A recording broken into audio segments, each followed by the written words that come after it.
Railway अब airlines की तरह बात कर रहा है, एक प्राइवेट कंपनी और प्राइवेट एजेंसी की तरह बात कर रहा है। रेलवे तो सरकारी है ना। अगर आपका झोला भारी हुआ ना तो आपसे 6 गुना अधिक पैसे जो है वो वसूल लिए जाएंगे। काहे भैया, कौन सा गुंडा राज चल रहा है?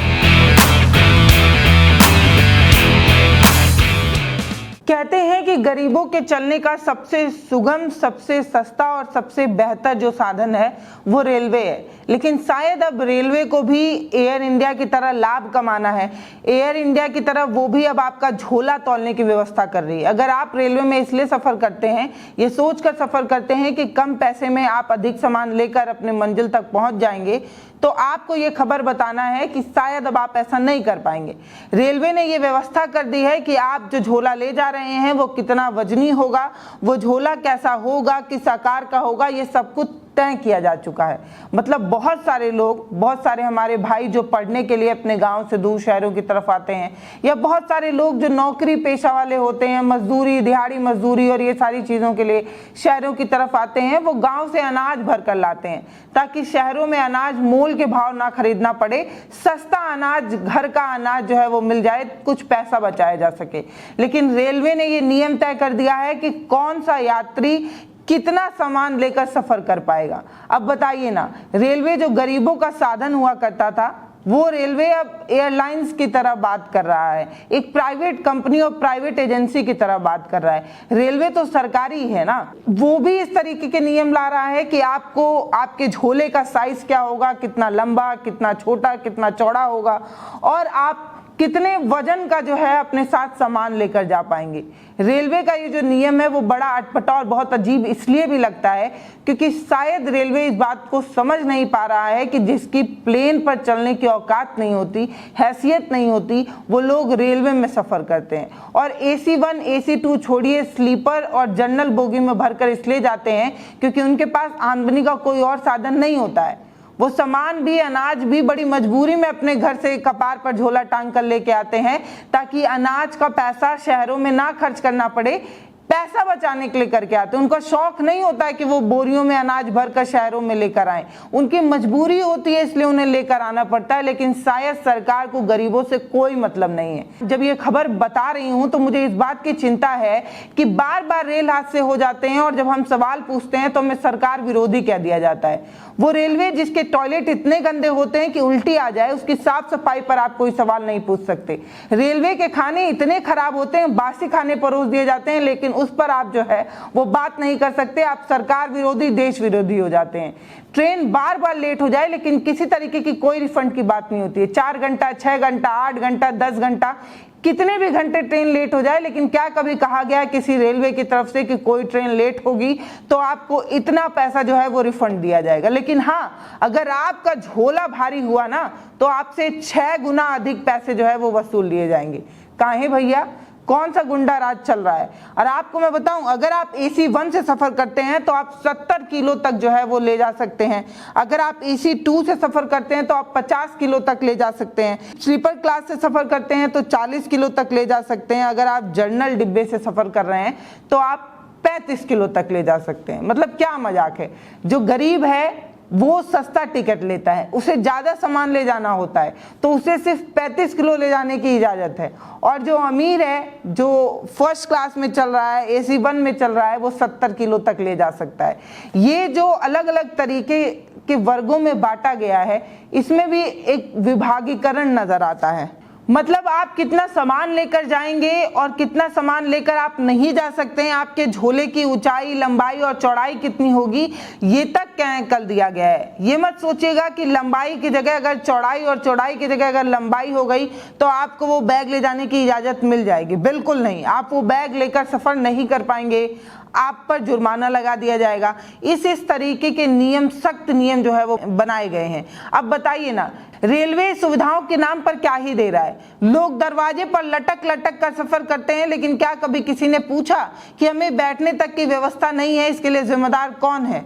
तीज त्योहार और ऐसे समय में तो हालत बद से बदतर हो जाती है। जो मजदूर तबका है वो कैसे गाड़ियों में सफर करके आता है ये बताने की आवश्यकता नहीं है। न जाने कितने खबर आपने देखी होगी, न जाने कितनी फोटो और वीडियोस आपके सामने आई होंगी या आप भी उसमें से सफर कर कर आए होंगे। आपने देखा होगा कि जनरल बोगी में जितने की संख्या नहीं होती उससे ज्यादा टिकट काट दिए जाते हैं। और दूर की बात क्यों करें, कुंभ में आपने देखा था ना कि दिल्ली में किस तरीके से दिल्ली रेलवे स्टेशन पर भगदड़ हो गई थी। उसके लिए जिम्मेदार कौन था, उस तरीके की भगदड़ के लिए किसको जिम्मेदार माना जाए। लेकिन हाँ, इन सब पर चर्चा नहीं होगी। अगर झोला तय करने का नियम तय हो रहा है तो ट्रेन लेट होने पर कितना गुना रिफंड दिया जाएगा, इस पर चर्चा क्यों नहीं हो रही है, बड़ा सवाल है। सीट नहीं मिलने पर आप कितना रिफंड देंगे ये भी बताइए।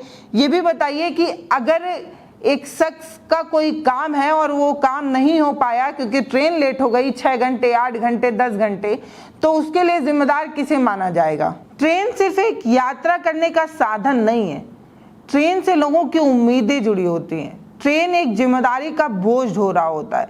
उस ट्रेन में बैठा जो एक लड़का, एक युवा या एक पिता या एक भाई जब अपने घर से निकलता है झोला अपने कपार पर रखकर, तो बहुत सारी उम्मीदें, बहुत सारी जिम्मेदारियां, बहुत सारा संघर्ष का एक बोझ लेकर निकलता है। एक बच्चा जब अपने गांव से निकलता है ना, कुछ अनाज की पोटली बांधे एक बोरे में, तो वो ये सोच कर निकलता है कि एक दिन सफल होगा, एक दिन उसके सपने पूरे होंगे, एक दिन उसकी नौकरी लगेगी, एक दिन शायद वो कुछ कर पाएगा। लेकिन जब इस तरीके की चीजें होने लगेंगी तो आप सोच कर देखिए कि गांव का पढ़ने वाला वो लड़का जो किसी किसान का बेटा है वो कैसे सफर कर पाएगा। और अगर वो सफर करता है और अपने साथ अनाज लेकर आता है और शायद उसे इस नियम के बारे में पता नहीं हो, शायद वो ये ना जानता हो कि अगर उसका जो वजन है वो 40 किलो हो जाएगा अगर वो जनरल डिब्बे में सफर कर रहा है और 40 किलो अनाज लेकर वो चला आए, तो उससे 6 गुना तक जो है वो फाइन वसूली जा सकती है।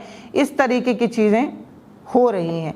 अब रेलवे ने ये जो भी निर्णय लिया है उसको आप कैसे देखते हैं वो आप हमें कमेंट सेक्शन में लिखकर जरूर बताइएगा।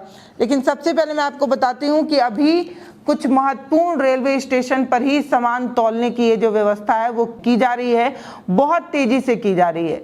अभी एक खबर कुछ दिन पहले आई थी कि एक ट्रेन जिसका इंजन फेल हो गया था, रेलवे के पास दूसरा इंजन लगाने की व्यवस्था नहीं थी, लेकिन ये मशीन लगाने की व्यवस्था बहुत तेजी से की जा रही है। अलग अलग स्टेशनों पर सामान तौलने के लिए ये मशीनें लगाई जा रही हैं। अब सरकार के पास पैसा भी हो जा रहा है और ये सारी व्यवस्थाएं भी की जा रही हैं। मतलब शर्म आनी चाहिए कि मूलभूत सुविधाओं के अभाव में भी लोग जूझते हुए ट्रेन में सफर इसलिए क्या करते थे क्योंकि वो सस्ता था। लेकिन आपने ट्रेन को सिर्फ और सिर्फ कॉर्पोरेट कल्चर का हिस्सा बना दिया है, सिर्फ पैसा कमाने का हिस्सा बना दिया है। आपने वो उम्मीदें, वो लगाव, वो सब कुछ छुड़वा दिया है। जिस तरीके से ट्रेन लोगों को जोड़ता था, अपनापन बनाए रखता था, आपने ट्रेन में भी कॉर्पोरेट कल्चर ऐसे घुसेड़ दिया है। वंदे भारत जैसी ट्रेन बताइए ना खाली क्यों चलती है, क्योंकि ये सच्चाई है कि बहुत सारे लोग उस ट्रेन का टिकट तक नहीं ले पाते हैं। क्यों? क्योंकि वो महंगा है। वंदे भारत जो सबसे प्रीमियम क्लास की ट्रेन होती है वो 2.5 घंटे लेट थी। अभी मेरी खुद की ट्रेन थी, सुबह 6 बजे की ट्रेन थी, आई 8 साढ़े 8 बजे थी। मतलब आप सोच कर देखिए कि जिसे आप सबसे प्रीमियम क्लास की ट्रेनें कह रहे हैं, जो अमीरों के लिए आप चलवा रहे हैं, जिसका आप न जाने कितनी बार बखान कर रहे हैं, उस ट्रेनों में सुविधाओं के नाम पर आप क्या दे रहे हैं? बस लग्जरी सीटें।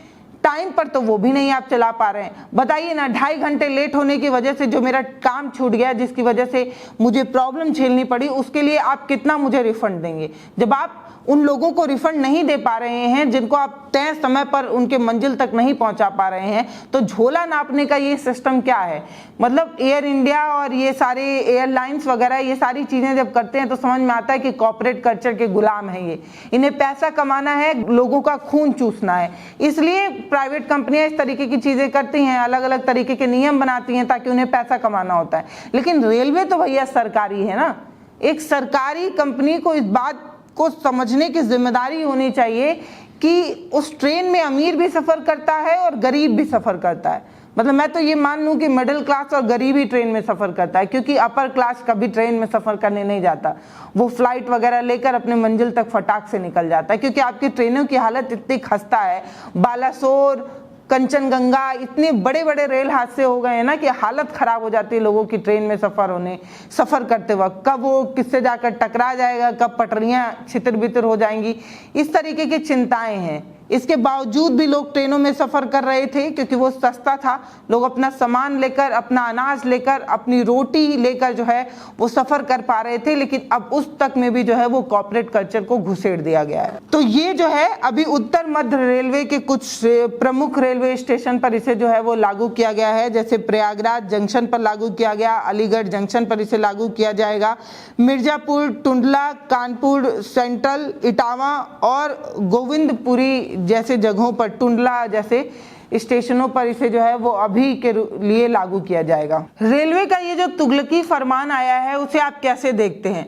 ये तुगलकी फरमान इसलिए लगता है क्योंकि फर्स्ट क्लास में चलने वाला ज्यादा सामान लेकर जा सकता है और जो गरीब है, जिसे सच में ज्यादा सामान ले जाने की जरूरत है, उसके लिए कम सामान ले जाने की इजाजत मिल रही है। ये जो एक तरीके का भेद देखने को मिला है, इसे आप कैसे देखते हैं वो आप हमें कमेंट सेक्शन में लिखकर जरूर बताइएगा। हाँ, एक बात और बताना चाह रही हूँ, वो जो वजन वगैरह मैंने आपको बताया था ना, वो सब तो ठीक है, लेकिन अगर आपका सामान ऐसा है जो ज्यादा जगह लेता है, भले वो हल्का है, तो भी आप पर जो है वो जुर्माना लग सकता है। क्योंकि एक एवरेज जो है वो लंबाई, चौड़ाई और ऊंचाई बताई गई है। 55 सेंटीमीटर लंबा, 45 सेंटीमीटर चौड़ा और 22 सेंटीमीटर ऊंचे से ज़्यादा नहीं हो सकता।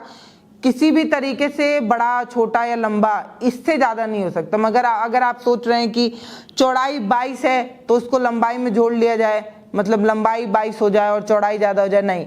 ये जो पैमाना तय किया गया है उसी पैमाने पर आपका ब्रीफकेस या आप जो भी सामान ले जा रहे हैं उसकी लंबाई, चौड़ाई और ऊंचाई तक तय कर दी गई है। मतलब रेलवे ये जो नियम ला रहा है उसे आप कैसे देखते हैं?